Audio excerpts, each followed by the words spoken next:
बिस्मिल्लाहिर्रहमानिर्रहीम। अस्सलामुअलैकुम। आप फेसबुक और यूट्यूब चैनल देख रहे हो। मेरा नाम है अब्दुल रहमान नाज़िन। आज 31 अक्टूबर है। इमरान खान साहब लॉन्ग मार्च को लेकर गुजरांवाला पहुंच गए हैं।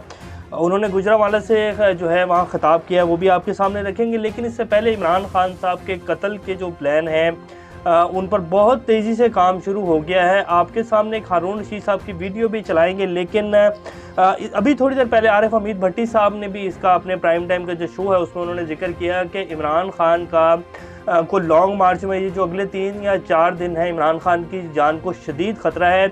इसीलिए परवेज़ इलाही साहब ने उनकी सिक्योरिटी भी बढ़ा दिया और कहा था कि जी लॉन्ग मार्च को फुल प्रूफ सिक्योरिटी दी जाए।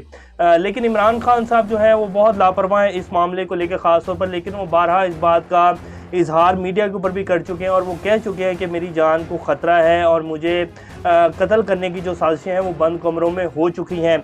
इसी तरह जो है हारून रशीद साहब ने भी अभी थोड़े दिन पहले, जिस दिन अरशद शरीफ साहब का ये सारा वाक़या हुआ, जिस दिन उनका जनाजा था, तो उस दिन हारून रशीद साहब ने एक बड़ा तहलका-खेज़ इंकशाफ किया। वो आपके सामने रखेंगे कि इमरान खान का जो कातिल था वो कहाँ से चल कर पाकिस्तान पहुँच गया, लेकिन वो पकड़ा गया। उनके आपको वो क्लिप भी सुनाएंगे। लेकिन आज जो है लेकिन इसके साथ साथ आज वज़ीर-ए-आज़म शहबाज शरीफ साहब ने 1800 अरब रुपए का पैकेज जो है वो अनाउंस कर दिया है किसानों के लिए। अब आगे क्या होने जा रहा है, क्या वाकई ये पैकेज जो है पाकिस्तानी अवाम के और किसानों की उसमें जाकर जो है बेहतरी के लिए दिया गया है या कुछ और है, ये भी आपके सामने रखेंगे। ताजर बिरादरी ने भी आज प्रेस कॉन्फ्रेंस की है जी, और उन्होंने कहा कि पाकिस्तान के अदारे और फ़ौज जो है वो हमारी रेड लाइन है और अदारों के ऊपर हर्जा-सराई हमें काबिल कबूल नहीं है। इस प्रेस कॉन्फ्रेंस के पीछे कौन है ये भी आपके सामने रखेंगे। शेख रशीद साहब ने भी जो है लॉन्ग मार्च के हवाले से कुछ बात की है, वो भी आपके सामने रखेंगे। फिर लास्ट में आपको जाते जाते एक अच्छा सा जोक भी सुनाएंगे, क्योंकि ख़बरें जो है वो सुन कर इंसान जो है वो थोड़ा सा वो डिप्रेस होता है। तो आज बड़ी सहाफ़ी हैं, खैर माशाल्लाह प्राइम टाइम का शो करती है, गरीदा फ़रूकी साहब ने आज जो है एक जोक सुनाया ट्विटर के ऊपर, वो भी आपके सामने रखेंगे। इससे पहले अगर आप लोगों ने चैनल को सब्सक्राइब नहीं किया तो रेड बटन को प्रेस कर लें और बेल आइकॉन को प्रेस कर लें ताकि लेटेस्ट अपडेट्स आप लोगों को मिलते रहें। ये जो हमारा ताल्लुक है ऐसे ही जुड़ा रहे। सबसे पहले आप ये हारून रशीद साहब की वीडियो देखें, उसके बाद आगे बात करते हैं। मेरे पास मालूमात थे। आपको पता है इमरान खान को कत्ल करने के लिए एक आदमी है अफगानिस्तान से, कराएगा कातिल या कत्ल है, उसको पकड़ा हुआ है। अच्छा, हाँ, वो तो ना उस पर हुकूमत बात करती है, ना कोई और करता है, ना इमरान खान साहब करते हैं। मैं आपको जिम्मेदारी से कह रहा, मैं कोई सुनी तो नहीं है। This is from horse's mouth. तो वो तो खतरा, उसने फैसले ही मेड द डिसीजन कि जी उसको बहलाया फसला। अब उसकी तारीफें कर रहे हैं जो बड़ा अच्छे जर्नलिस्ट साहब। जी तो वीडियो आपने देख लिया। अब इसमें हारून रशीद साहब कह रहे हैं कि जी थोड़े दिन पहले जो है एक बंदा पकड़ा गया है, बाकायदा अफगानिस्तान से किराए का कातिल जो है वो पाकिस्तान आया और वो पकड़ा गया है, और ये सबको पता है। इमरान खान साहब इस पर के ऊपर बात नहीं करें, लेकिन इमरान खान साहब को भी इस बात का पता है। अब आज जो है ये खबरें भी चल रही थी और आरिफ हमीद भट्टी साहब ने इस बात का जिक्र किया कि इमरान खान साहब की जान को शदीद ख़तरा है, क्योंकि आपके सामने है जी पिछले 75 साल से इस मुल्क को जिस तरह चलाया जा रहा है, एक बहुत बड़ा माफिया है जो इमरान खान साहब के सामने खड़ा हुआ है। इमरान खान साहब अकेले हैं, ना सिर्फ 14 जमातें बल्कि पाकिस्तान का एक बहुत बड़ा माफिया जिसमें बिज़नेस, कॉर्पोरेट सेक्टर, ब्यूरोक्रेट्स, जितने बड़े बड़े लोग हैं जिन्होंने इस मुल्क से 2 नंबर का माल इकट्ठा किया और इस टाइम में पाकिस्तान के जो हैं बड़े बड़े उनके ऊपर ओहदों के ऊपर बैठे हुए हैं, तो वो सब लोग जो है इमरान खान के ख़िलाफ़ हैं और ये माफिया है एक जी। और इसी वजह से इमरान खान साहब बिल्कुल अकेले एक साइड के ऊपर हैं और बाकी सारा निज़ाम जो है वो एक साइड के ऊपर है। और सबको पता है कि पाकिस्तान की आवाम इस टाइम क्या चाह रही है, पाकिस्तान की आवाम इस टाइम किसके साथ खड़ी है, लेकिन फिर भी अपनी हरदर्मी के ऊपर कायम है और वो सिर्फ अपने आप को बचा रहे हैं, अपने माल को बचा रहे हैं, अपनी आल को बचा रहे हैं, और उनके अलावा पाकिस्तान की कोई अहमियत नहीं है। पाकिस्तान की 22 करोड़ आवाम की कोई वैल्यू नहीं है। पाकिस्तान बेशक डिफ़ॉल्ट की तरफ मज़ीद तेज़ी से बढ़ रहा है, लेकिन उनको सिर्फ और सिर्फ इस टाइम टेंशन है तो सिर्फ वो ये है कि उन्होंने अपने माल को कैसे बचाना है, उन्होंने अपनी सियासत को कैसे बचाना है, उन्होंने अपने बच्चों को जो कैरियर है सियासत में उसको कैसे महफूज करना है और बड़े बड़े ओहदों के ऊपर अपने बच्चों को कैसे लगाना है, तो उनको सिर्फ ये फिक्र है। इसीलिए जो है ये सारा माफिया एक साइड के ऊपर हो गया। इमरान खान साहब अकेले हैं तो इमरान खान साहब की जान को ख़तरा है, लेकिन जिस बंदे का ईमान इस बात के ऊपर 100% हो कि जिस दिन मौत आनी है उस दिन आनी है और जो दिन कब्र में है उस दिन दुनिया की कोई भी ताकत आपको नहीं बचा सकती, और अगर मौत नहीं आई तो पूरी दुनिया की ताकत भी लगकर आपको जो है गिराने के ऊपर लग जाए और या आपको मारने पर लग जाए तो आपका बाल भी फीका नहीं कर सकते।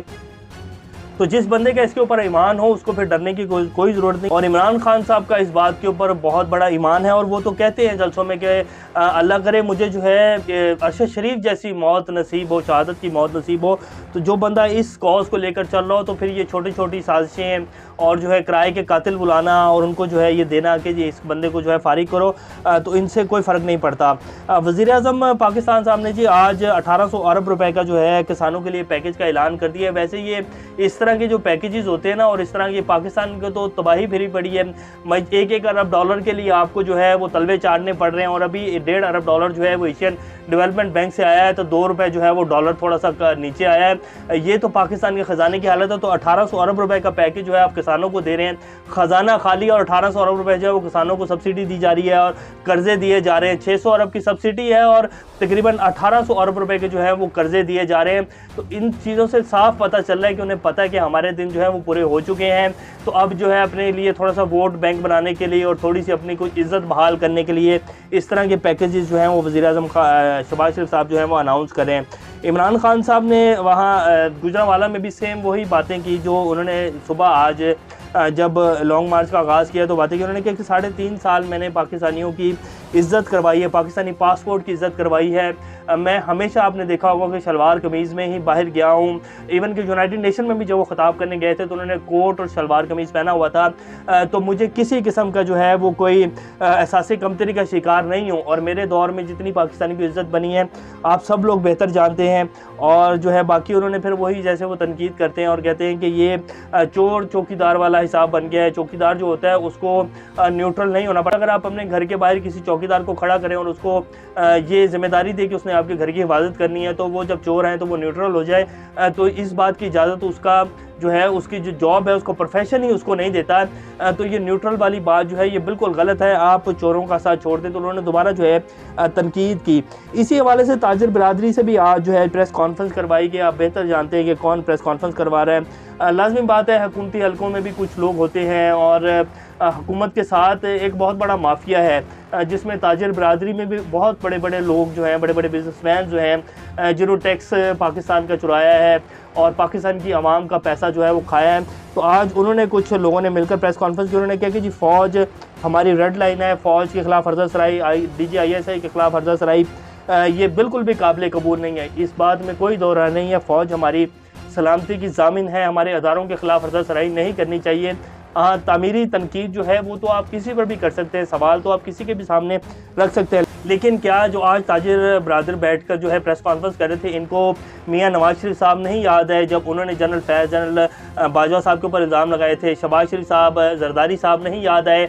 मौलाना फजलुर रहमान साहब नहीं याद है? 14 जमातों ने जो जो हमारे इदारों के ख़िलाफ़ कहा है और जो जो डॉन लीग्स में हुआ, और जिस तरह नवाज शरीफ साहब ने जाकर इंडिया में जो जो कुछ कहा पाकिस्तान फ़ौज के बारे में, तो तब ये बरादरी जो है वो कहाँ सोई हुई थी।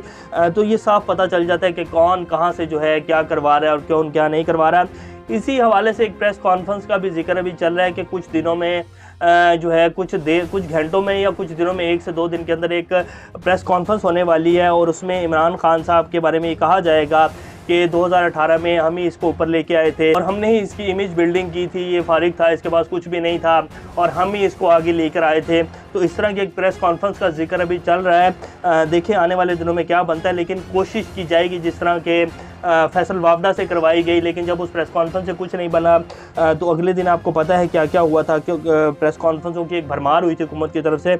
तो ऐसा सा एक सिलसिला जो है आने वाले दिनों में किया जाएगा। शेख रशीद साहब कहते हैं कि हम किसी फौज से टकराना नहीं चाहते। रेंजर्स के बारे में सवालिया निशान है। रेंजर्स इमारतों में रहे और इमारतों की हिफाजत करे। किसी का बाप भी लाल हवेली खाली नहीं करवा सकता। रावलपिंडी में लॉन्ग मार्च का तारीखी इस्तकबाल होगा। शेख रशीद साहब को भी बहुत ज़्यादा प्रेशराइज किया जा रहा है और यहाँ तक उनको जो है कहा जा रहा है कि आप पीछे हट जाए, इस तरीके से आप इमरान खान से पीछे हट जाएं। लेकिन वो जो है वो अटल हैं और खड़े हुए इमरान खान साहब के साथ, और वो कहते हैं कि मैं अब अपनी आखिरी उम्र में अपनी जो मेरी सारी उम्र की सियासत है उसको दागदार नहीं करना चाहता। मुझे ओहदों की परवाह नहीं, मैं इमरान खान के साथ खड़ा था, खड़ा हूँ और खड़ा रहूँगा।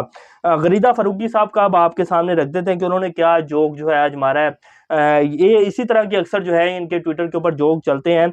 इन्होंने कहा कि पीटीआई लॉन्ग मार्च में 1500 से 1800 लोग शामिल हैं। ये वीडियोस आपकी स्क्रीन के ऊपर चल ही रही हैं और आप लोग बेहतर जानते हैं कि क्या इमरान खान की लॉन्ग मार्च में अगर इतने लोग होंगे तो वो खुद ही कह देगा कि मुझे लॉन्ग मार्च करने का कोई हक नहीं है, मैं घर चले जाता हूँ। इमरान खान में इतना हौसला है और इतना उस बंदे का करैक्टर है कि वो जब देखेगा ना कि मुझे लोग नहीं चाह रहे और मुझे लोग मेरे कॉल पर नहीं आ रहे, तो वो खुद कह देगा, एक्सेप्ट कर लेगा कि मैं हार गया हूँ और मैं घर जा रहा हूँ। तो गरीदा फारूकी साहिबा कह रही हैं कि 1500 से 1800 लोग जो है काफिले में मौजूद हैं। हेड और टेल का अंदाजा भी खुद ही लगा लें। गाड़ियों की तादाद 50 से 55 है, मोटरसाइकिलों की तादाद 15 से 20 है। तो ये है पाकिस्तान की सहाफत जो मेन स्ट्रीम मीडिया के ऊपर बैठकर इस तरह के और बहुत बड़े बड़े नाम हैं जो इस टाइम इसी तरह का जो है बयानिया बना रहे हैं। और क्योंकि उनकी जेबें गर्म होती हैं और ये मीडिया हो, बिजनेस सेक्टर हो, ये सारा माफिया एक ही है जी। और इसीलिए आज पाकिस्तान की 22 करोड़ आवाम जो है वो 75 साल बाद भी हकीकी आज़ादी की जंग लड़ रही है और कह रही कि हमें हकीकी आज़ादी चाहिए है। और 75 साल बाद भी आज पाकिस्तान वही है जहां पहले था। अभी तक के लिए इतना ही। अपना चैनल का ख्याल रखिएगा। अल्लाह हाफिज़।